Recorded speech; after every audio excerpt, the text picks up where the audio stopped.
नमस्कार दोस्तों, महानगर मेल आपके लिए एक विशेष कार्यक्रम की सीरीज लेकर आया है जिसका नाम है कुछ खास कुछ राज। इस कार्यक्रम के माध्यम से हम आपसे राष्ट्रीय सुरक्षा, राष्ट्र निर्माण, भारत के विदेशों से संबंध और देश की विभिन्न खुफिया एजेंसियों से जुड़े लोगों के अनुभव समय समय पर साझा करेंगे, जिसे जानना आपके लिए काफी दिलचस्प होगा।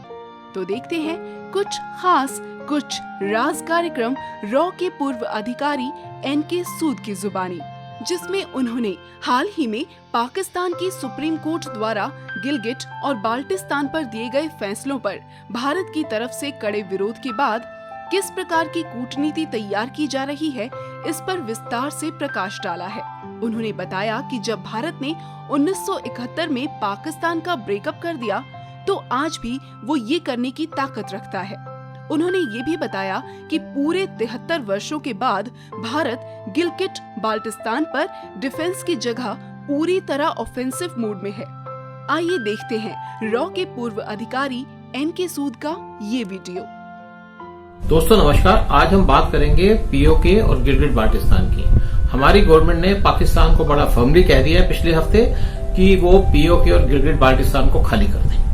इससे पहले कभी भी इतने फर्मली बात नहीं की गई और इस बात को कहने के लिए हमको 73 साल तक का इंतजार करना पड़ा। और ये जो एरियाज हैं ये पाकिस्तान 1947 से ऑक्युपाई किया हुआ है इलीगल तरीके से। और दूसरी तरफ मई 5, 2020 को इंडियन मेट्रोलॉजिकल डिपार्टमेंट, जिसको IMD बोलते हैं, इन्होंने वेदर रिपोर्ट देनी शुरू कर दी पीओके और गिलगिट बाल्टिस्तान के बारे में। जो ये मेट्रोलॉजिकल सब डिवीजन था जम्मू और कश्मीर का, उसका नाम चेंज करके रख दिया जम्मू एंड कश्मीर, लद्दाख, गिलगिट बाल्टिस्तान एंड मुजफ्फराबाद। मुजफ्फराबाद जो है ये कैपिटल है पाकिस्तान ऑक्युपाइड कश्मीर की। और दूसरी तरफ ये हमारी 73 साल में एक मेजर शिफ्ट है कश्मीर पॉलिसी के ऊपर या पाकिस्तान के ऊपर। और इसके साथ साथ हम ये भी कह दें कि अब जो हमारा जो इशू चलता था पाकिस्तान के ऊपर कश्मीर का, अब ये इशू चेंज होकर के ये इशू हो गया है पाकिस्तान ऑक्युपाइड कश्मीर एंड गिलगिट बाल्टिस्तान। दूसरी तरफ से अगर हम बात कहें तो हमारी ये पॉलिसी डिफेंसिव से ऑफेंसिव में आ गई है। ये पहली सीरियस एफर्ट है इंडियन गवर्नमेंट की टू गेट पीओके और गिलगिस्तान बैक फ्रॉम पाकिस्तान। जो ये पाकिस्तान उसको इलीगली ऑक्युपाई करके बैठा था इतने सालों के साथ, और हमारे फॉरेन ऑफिस ने पाकिस्तान के ऊपर प्रोटेस्ट लॉन्च किया क्योंकि पाकिस्तान के सुप्रीम कोर्ट ने एक ऑर्डर पास किया। उसने पाकिस्तान गवर्नमेंट को अलाउ कर दिया उनका जो 2018 का एक एडमिनिस्ट्रेटिव ऑर्डर था to conduct general elections in Gilgit Baltistan region. ये जो इसका नाम है गिलगिट बाल्टिस्तान ऑर्डर ऑफ 2018। इसकी वजह से वहां का जो प्राइम मिनिस्टर है पाकिस्तान के, वो उसमें कोई एडमिनिस्ट्रेटिव चेंजेस ला सकते हैं और उसके हिसाब से उनको बड़ी लेजिस्लेटिव पावर्स है कुछ ना कुछ चेंजेस लाने की।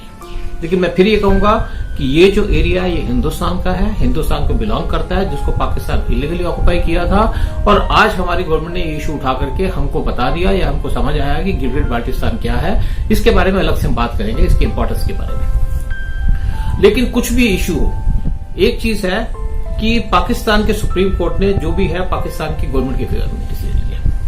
अगर हम दूसरी तरफ अपने कोर्ट की बात करें, हमारे यहाँ के सुप्रीम कोर्ट की बात करें, कुछ लोग सुप्रीम कोर्ट में गए, उन्होंने पीओके गिलगिट बाल्टिस्तान का इशू उठाया तो हमारे सुप्रीम कोर्ट ने उन पर फाइन लगा दी। सुना नहीं उनके केस को कि आप कोर्ट का टाइम वेस्ट कर रहे हो। और दूसरी तरफ अगर देखें कि हमारे सुप्रीम कोर्ट कैसे डिसीजन लेते हैं, रोहिंग्यास के बारे में लोग सुप्रीम कोर्ट चले गए क्योंकि यहाँ पे बहुत से लोग हैं जो हमारे गवर्नमेंट के काम को रोकना चाहते हैं, हमारे गवर्नमेंट को प्रोग्रेस को रोकना चाहते हैं और इलीगल लोगों को चाहते हैं यहाँ पे रहे या मुस्लिम्स यहाँ पे रहे जो इलीगल तरीके से आए हैं। तो सुप्रीम कोर्ट ने रोहिंग्यास का डिपोर्टेशन पे बैन लगा दिया, उस पर रोक लगा दी, क्वेश्चन पूछने लगे गवर्नमेंट से, तब इनका टाइम वेस्ट नहीं हुआ। दूसरी तरफ एक हमारे प्रशांत भूषण है, साथ में एक धवन भी है, ये सब कम्युनिस्ट हैं। ये अपने कोर्ट पे चले जाते हैं, खड़े हो जाते हैं, रात को 2-2 बजे खड़े हो जाते हैं, कोर्ट खुल जाते हैं इनके लिए कि जी इस टेररिस्ट के खिलाफ एक्शन हो रहा है, इसको रोक दो, फलाना रोक दो। और आपने देखा होगा कि निर्भया केस के अंदर भी क्या हुआ है। निर्भया केस के अंदर कितने महीनों तक, सालों तक ये केस लटका रहा क्योंकि वहां पे वकील उल्टे सीधी दलीलें लेके सुप्रीम कोर्ट चले जाते थे या कभी किसी और कोर्ट चले जाते थे, तब सुप्रीम कोर्ट ने उन पर कोई फाइन नहीं लगाया।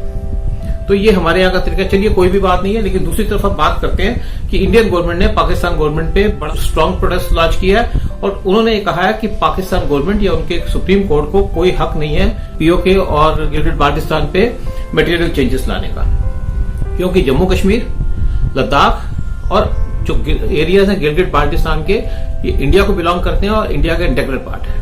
The MEA said the government of Pakistan or its judiciary has no longer standing on territories illegally and forcibly occupied by it. It was clearly conveyed that the entire union territories of Jammu and Kashmir and Ladakh, including the areas of Gilgit and Baltistan, are an integral part of India by virtue of its fully legal and irrevocable accession.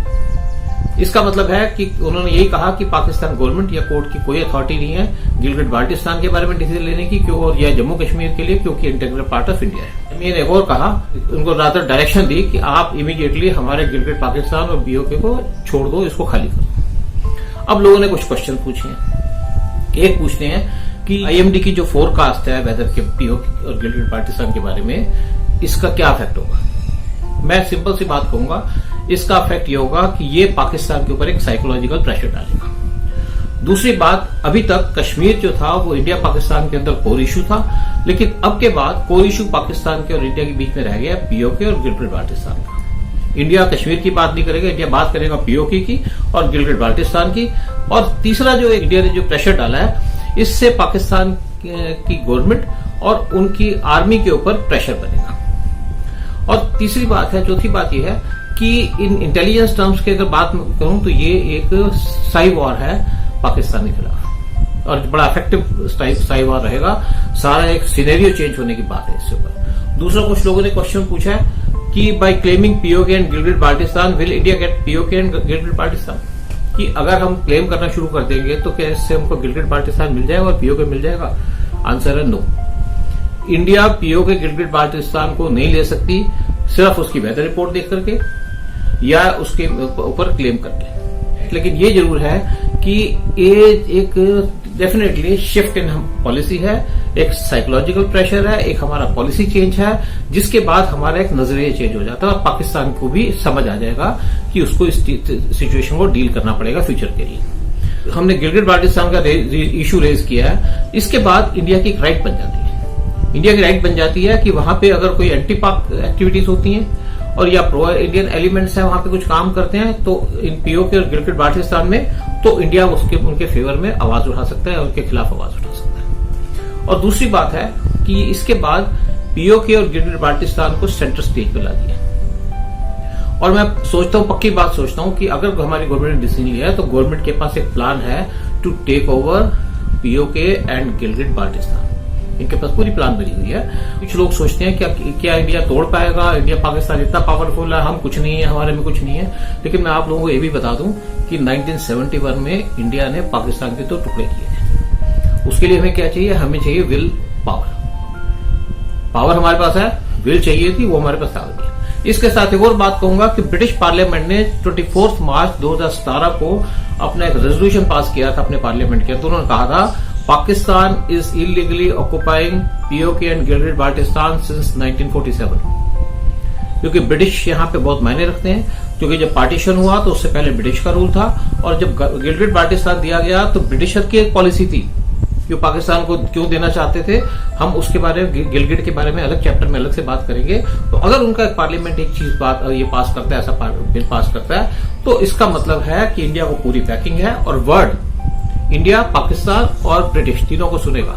तीनों की से है इसके अंदर, क्योंकि तीनों parties थी India के पार्टीशन में। और मुझे पता चला है, जहां तक मैं समझता हूं, कि अजीत डोभाल साहब ने ये जो गिलगिट बाल्टिस्तान और पीओके का प्लान का काम दिया था उनके डिप्टी एनएस से राजेंद्र खन्ना को कुछ महीने पहले। तो उन्होंने उनको प्लान तैयार करने को कहा था कि इसको हम किस तरीके से वापस ला सकते हैं, प्लान बनाइए।